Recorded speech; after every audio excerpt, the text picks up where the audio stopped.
vous est offerte par Kahlua et tous les cocktails qu'elle vous permet de réaliser. Kahlua, tout est possible.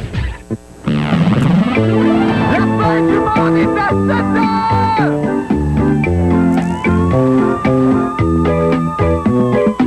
La fin du monde est à 7 heures, annonce le téléviseur. La fin du monde est à 7 heures. Avant d'aller voir les amis, il faudra leur téléphoner. Il y a un temps pour chaque chose, la vie elle ce n'est pas rose. La fin du monde est à 7 heures. Nous sommes 3 heures après la fin du Le ciel monde. s'est enfin mis d'accord, éliminons de l'univers la race humaine par la mort. La parole est à Jupiter, envoyons donc un météore sur cette urgence que j'aborde, sauf sur Gertrude que j'adore. En bonne fin du monde, mesdames et messieurs, tout d'abord, des nouvelles de moi. Non mais, il s'en passe-tu des affaires dans le monde? Et vous pouvez être certain que la fin du monde est toujours là pour vous informer du moindre battement de cils de la planète. Oui, la planète a des cils. Ça va d'ailleurs être une série de reportages qu'on va vous présenter ultérieurement, là, dans quelques semaines. Ben, c'est nous, ça! Jamais banal, toujours un pas en avance sur les autres. Par exemple, en ce moment, là, au moment où on se parle, les Russes bombardent la Tchétchénie, Jean Chrétien est en Afrique, l'Allemagne célèbre le 10e anniversaire de la chute du mur de Berlin. Pensiez-vous réellement qu'on allait être là, sur place? Oh non, Manelon! Non, pour nous, le centre névralgique du monde, là où vraiment se décide le sort de l'humanité, c'est quoi? Et c'est où? C'est Las Vegas! Et dès qu'on a su que le magicien Alain Choquette coupait son assistante en deux au Nevada, là, on a débloqué les budgets et là, nous avons dépêché sur place notre correspondant à l'étranger, /, chroniqueur culturel, /, travesti de service, Bruno Blanchet, qui revient à l'instant de la capitale du vice. Bruno qui a d'ailleurs ce soir tenu, à l'occasion de la présentation du premier d'une interminable série de reportages sur nos artistes à Las Vegas, à être accompagné par ses parents. Madame Nicole Blanchet, bonsoir. Bonsoir. Bienvenue à la fin du monde. Et Monsieur Clément Blanchet. Bonsoir Clément, Bonsoir, si je peux vous appeler ainsi. Clément, bonsoir. Bruno, évidemment. Bonsoir. Bon retour parmi nous. Merci beaucoup. Alors évidemment, Bruno, ça a été une envolée, ça, apocalyptique. On pourrait peut-être la qualifier comme ça. Vous êtes Écoute. parti en catastrophe au début de la fin de semaine. Oui. Vous arrivez à l'instant. Comment Oui. ça s'est passé? C'était, écoute, dès le départ, j'étais très nerveux. Écoute, on sait que je suis allé à Moncton dernièrement, mais c'était quelque chose de politique, là. Étant donné que c'était culturel, je me sentais plutôt comme un envoyé de flash, avec toute la responsabilité Ouais, je peux comprendre. qu'on a avec toute Ouais. cette pression-là. Ouais. Et je suis allé rencontrer des gens là-bas, donc j'ai fait des interviews, des entrevues, chose que j'avais jamais faites. Vous avez fait des entrevues avec des personnalités québécoises oui. qui travaillent donc à Las Vegas. Oui, et qui Isabelle sont venus là. Boulay, Alain Choquette. Oui. Et qu'est-ce qui était là aussi? Sylvie Fréchette. Sylvie Fréchette, ah, ben oui, c'est le décalage, on comprend Oui. ça. Et là, vous avez donc monté un premier reportage qu'on va voir ce soir, Oui. si vous êtes d'accord, et qui... Bien sûr. Présentez-nous là, s'il vous plaît, Bruno. Écoute, Marc, je me suis préparé. C'était ma première entrevue. Oui. C'était avec Isabelle Boulay, qui était Ah. extrêmement généreuse. Mhm. Les filles ici m'ont monté un dossier absolument remarquable De béton. sur Isabelle. Oui. Et je pense que ça a donné, pour une première entrevue, en tout cas, j'en suis bien fier et j'ai bien hâte de montrer ça à mes Eh bien, parents. on vous présente ça à la fois aux téléspectateurs et aux parents de Bruno. Et après, on revient pour avoir un petit commentaire de tout le monde. On regarde ça tout de suite.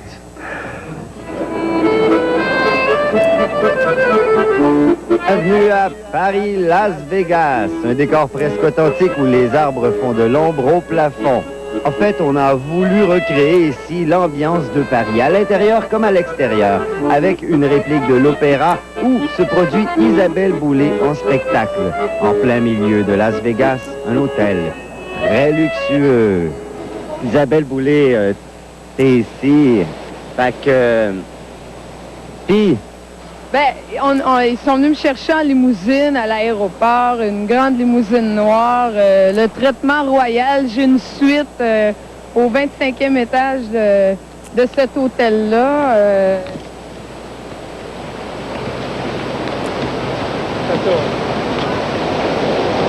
OK, puis... Ben, je suis ici pour 2 soirs. Je chante 1 heure par soir au théâtre de l'Hôtel Paris Las Vegas. Ah. Puis, Écoute, Bruno, c'est vraiment très impressionnant ici. je sais, on est arrivés, nous autres, hier, et Puis, ben, ouais. L'exode des cerveaux. Alors pourquoi Jean Chrétien s'entête-t-il à dire qu'il n'y a pas d'exode de cerveau au Canada? Non, répondez pas parce que ça, c'est une de mes fameuses pauses, faut que je vous explique, une de mes fameuses pauses qui fait à la fois rire et réfléchir, ou, comme j'aime à dire, réfléchir. Vous pouvez le prendre pour votre show, ça me dérange. Mais la question principale est la suivante. Monsieur Jean Chrétien a-t-il raison de nier cet exode? Eh bien, Daniel a tenté d'y répondre pour nous. On écoute. Alors, j'ai avec moi un chauffeur de taxi. Est-ce que ça vous est déjà arrivé de venir reconduire un cerveau à l'aéroport? Peut-être, oui. Tout le monde lui dit on va aller travailler ailleurs aux États-Unis ou en Europe ou n'importe où parce qu'ici, ils ne trouvent pas des jobs. Ou... Ah, OK. Et comment vous faites pour savoir si c'est un cerveau et il vous demande d'écouter Radio-Canada FM ou des choses comme ça? Oui, c'est ça. Le chauffeur de taxi ayant confirmé nos soupçons, nous pénétrons dans l'aéroport dans l'espoir de trouver un cerveau qui s'exile. Oh, je fais du bien, ça. Est-ce que vous en allez, vous, là? Non, je suis pas un cerveau. Est-ce que vous venez du Québec, vous? Je suis un néo-québécois depuis 38 ans. Donc, vous êtes plutôt un cerveau qui est venu au Québec. Oui, de la Turquie. La Turque. De la Turquie. La Turquie. Pardon. La Turque. Ça semblait des cerveaux à la Turque. Ouais. Je m'étonnerais qu'il y ait des cerveaux qui aillent manger là. On va aller voir ailleurs. Hein? Les gens diplômés du Québec s'en vont travailler ailleurs. Est-ce que vous envoyez sur des vols? Non, jamais. Non? Les gens applaudissent à l'atterrissage, c'est ça? Oui, c'est ça. Moi, je suis contre ça. Ah, enfin. Le gouvernement devrait faire quelque chose pour ça. Il devrait surtout faire quelque chose contre. Oui. Oui, c'est ça. Monsieur Chrétien, s'il vous plaît, juste une petite seconde au sujet de l'exode des cerveaux. Puis c'est qui encore, là? Regarde, l'exode des cerveaux. Écoutez, à ce moment-ci, il n'y a pas de quoi s'énerver, là. Hein? D'ailleurs, si c'est vrai qu'il y en a tant que ça qui partent, pour ma part, j'ai d'autant plus de chances d'être élu. Alors, no problemo. D'après Siegfried Lerl de l'université d'Erlangen en Allemagne, mastiquer du chewing-gum augmenterait considérablement les facultés intellectuelles. Les étudiants qui mâchent de la gomme verraient leur capacité de réflexion augmenter de 20% grâce au mouvement du visage. Le professeur Lerl ajoute que le mouvement, d'une manière générale, stimule le cerveau et, je le cite, « Les philosophes grecs l'avaient compris, eux qui allaient marcher dans les parcs avec leurs élèves. » De là, évidemment, l'expression « se faire mâcher le Platon dans le parc ». En effet, la gomme m'apparaît comme la grande négligée à l'aube de l'an 2000. Bannie partout, elle aurait pourtant tant de choses à nous apprendre, comme on peut voir. J'ai fréquenté des hommes un peu bizarres, aussi légers que la cendre de leur cigare. Toi, tu étais gai comme un Italien, quand il sait qu'il aura de l'amour et du vin. Et je me suis senti gomme, gomme, une gomme dans tes bras. Gomme, gomme, une gomme avec toi.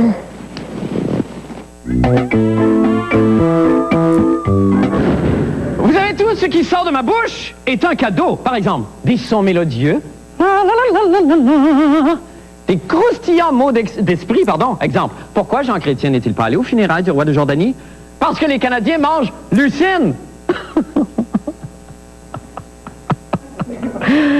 Il peut même sortir de ma bouche de joyeuses surprises pour toute la famille. Par exemple.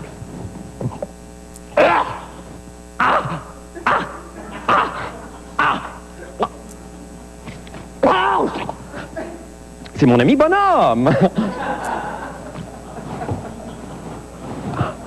Eh bien, au risque de me répéter, tout ce qui sort de ma bouche est un cadeau. Eh bien, il n'en va pas de même pour tout le monde. Ainsi, de la bouche de M. Bernard Jutras de Montréal, il ne sort qu'expectoration, gravia et déglutinage.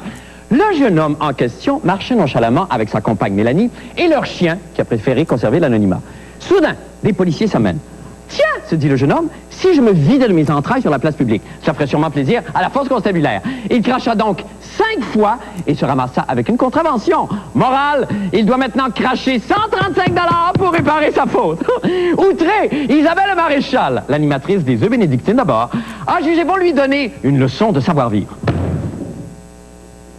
Gardez! Bon, allez, répétez après moi. Je promets que dorénavant, je serai un citoyen montréalais exemplaire qui suivra les règles de civisme, de bienséance et de respect d'autrui. Promis, juré, craché. Craché. Craché. Qu'est-ce que vous trouvez le plus grossier? Les gens qui se mouchent sans Kleenex. Oh. C'est un peu dégueulasse, non? Ouais. On manque de civisme, les jeunes, pas juste les jeunes, même les personnes de notre âge, c'est effronté, ça passe devant tout, ça s'excuse plus, ça manque beaucoup de civisme. Il faut savoir qu'on a un territoire et que les autres aussi en ont un territoire. Être à l'aise a des limites. Mon aisance à moi peut vous nuire à vous. Je trouve qu'il faut pénaliser les gens qui nuisent à la société, parce que c'est une nuisance. C'est dangereux, puis c'est répugnant, puis on ne l'a pas demandé. Qu'est-ce qu'on doit dire à nos enfants pour qu'ils, éventuellement, soient de bons citoyens? Eh bien, ça dépend quel âge ont vos enfants. Vous savez, il y a des gens qui ne veulent pas être éduqués, qui refusent ça. Et puis, quand ils arrivent à un âge adulte, ils deviennent irrécupérables. Il y en a toujours une petite minorité qui ne savent pas qu'ils vivent en ville. Et franchement, si quelqu'un venait cracher sur votre perron, je pense que la réaction serait immédiate et tout à fait justifiée. Les autorités se foutent de la loi. Alors, vous imaginez que l'individu se fout des autorités et il ne respecte pas la police non plus, que la police ne fait pas respecter l'autorité. Alors, cracher dans la rue... C'est illégal.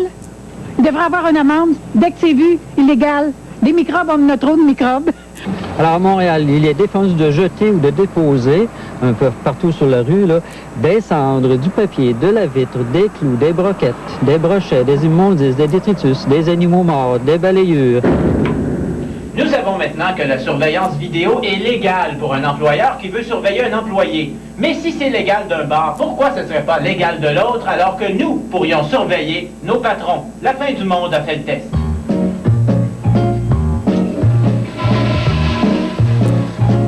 Ben c'est ça. Nos boss ont le droit de nous filmer secrètement. Moi aussi, je vais vérifier s'ils sont vraiment en meeting plutôt qu'au golf. De toute façon, je me doute de quelque chose. La Cour d'appel dit que la surveillance est permise, mais dans certaines conditions. Les conditions, c'est qu'il faut y avoir un motif sérieux pour faire de la surveillance, par exemple, la fraude, et il faut utiliser des moyens raisonnables. Commençons par filmer secrètement le grand boss de la programmation de TQS, Luc Doyon. Ouais, méchant gros meeting. Attendez que Pierre Carl voit ça. Qu'est-ce que vous avez le droit de filmer exactement? Lorsque je vais aller sur son terrain à lui, c'est son lieu privé à lui, c'est sa demeure, je ne peux pas y aller. Il faut que ça se fasse de la rue. Si je peux voir dans sa cour de la rue ou d'une rue qui est à l'arrière, il n'y a aucun problème. En plein milieu de l'après-midi, le rédacteur en chef de La Fin du Monde, Jacques Mathieu, et la productrice Dominique Chaloux sont en meeting à l'extérieur. Prière de ne pas déranger. Ah, je me doute que mon concepteur préféré, Stéphane Laporte, me trompe avec un autre réseau à 3 lettres. Regardez-le me tromper avec des filles même pas plus belles que moi. Puis Louise Deschâtelet, qu'est-ce qu'elle fait là, elle, le mouton noir? Ben, mérite qu'on montre ce qu'on a filmé à photocopieuse. Imaginez, c'est une conteste.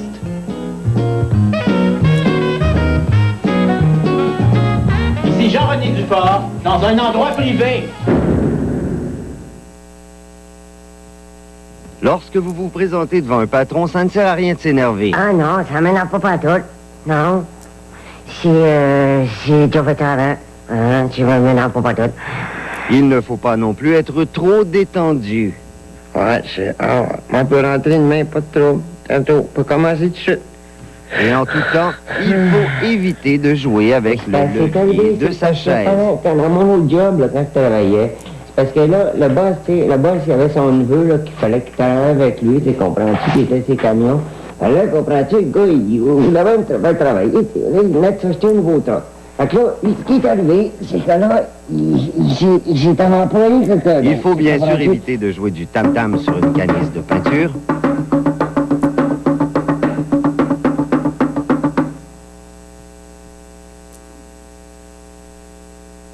faut aussi éviter les blagues d'un goût douteux du type oh non, je viens de m'arracher l'œil.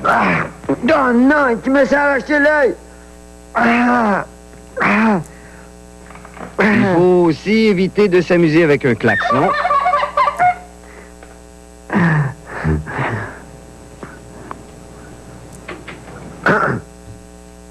Il ne faut jamais oublier que ça ne sert à rien d'exploser.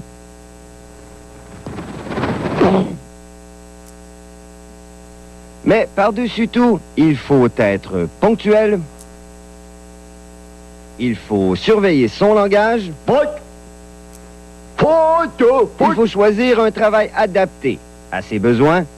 Mais par-dessus tout, il ne faut pas avoir honte d'être à la recherche d'un emploi. Même les plus grands doivent passer par là. Bonne chance, petite dent! Et bonne chance à tous.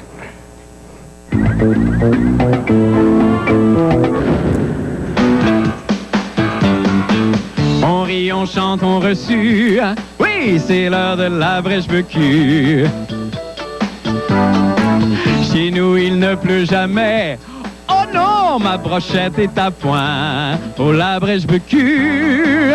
En montagne ou en vallée, l'ami vient rider mon poney. Oh, l'abrèche-becu. Bon mardi, tout le monde. Bon mardi. Merci infiniment d'être là. Le soleil brille. C'est une journée absolument magnifique.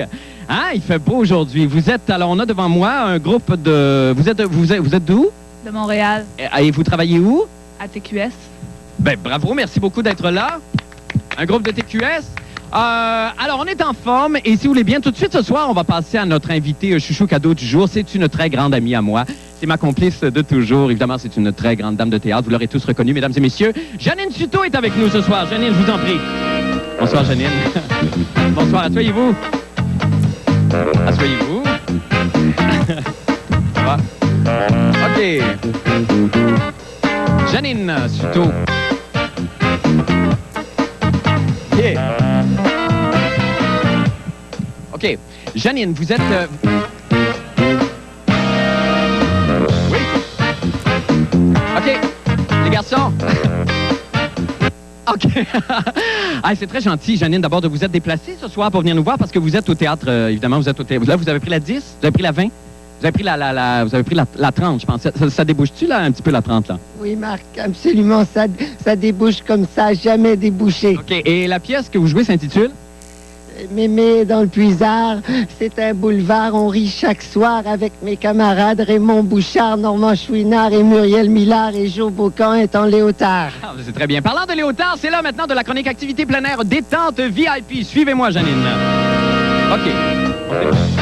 C'est l'air d'exercice. Je vous en prie. Avec moi.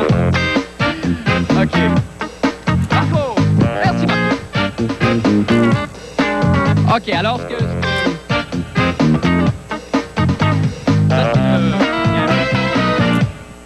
OK, les garçons, merci beaucoup. C'est un... OK. Alors aujourd'hui, ce qu'il va falloir faire, Janine, vous et moi, c'est on va se lancer un ballon. Alors pour vous, l'activité est très simple. Il s'agit d'attraper le ballon et de me le relancer. OK? Alors... J'ai pas de soutien-gorge. Ah, c'est pas grave, Janine. Alors on y va. OK, go! Et dites-moi, qu'est-ce que ça raconte, Mémère dans le Puisard? C'est l'histoire d'un gars, un grand brun, un lundi, il prend son char et on claque des portes, on bouge rapidement et puis on rit beaucoup. Oui. Et il y a un forfait souper. Il y a un forfait souper? Avez-vous un chalet dans ce coin-là, vous, Janine, j'imagine? C'est un steak et des pilés, je crois. OK. Parlant cuisine, maintenant, c'est le temps de passer à la recette Pop Santé du jour. Alors, vous me suivez jusqu'au l'abrèche-becu. Allez, on y va.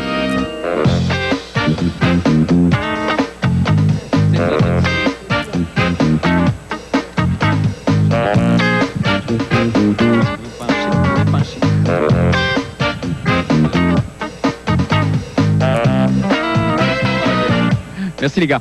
Alors, ce qu'on...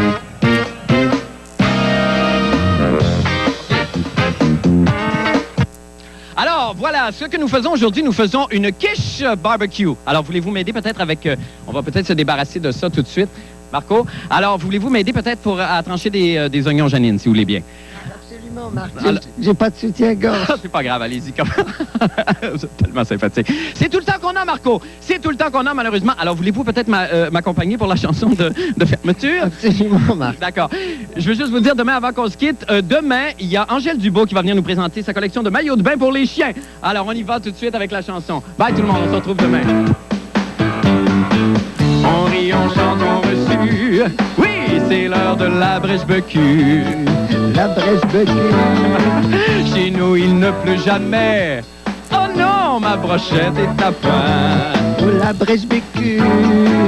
En montagne ou en vallée. Allez, l'ami, viens rider mon poney. Oh, la brèche-becu. Bye tout le monde, à demain, on se retrouve demain. Même heure.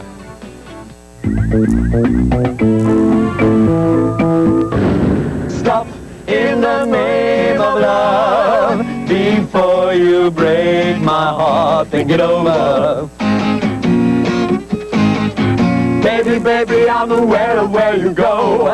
Each time you leave my door, I watch you walk down the street, knowing you'll find you'll meet. But this time, before you run to her, stop in the name of love before you break my heart. Stop in the name of love before you break my heart. Think it over.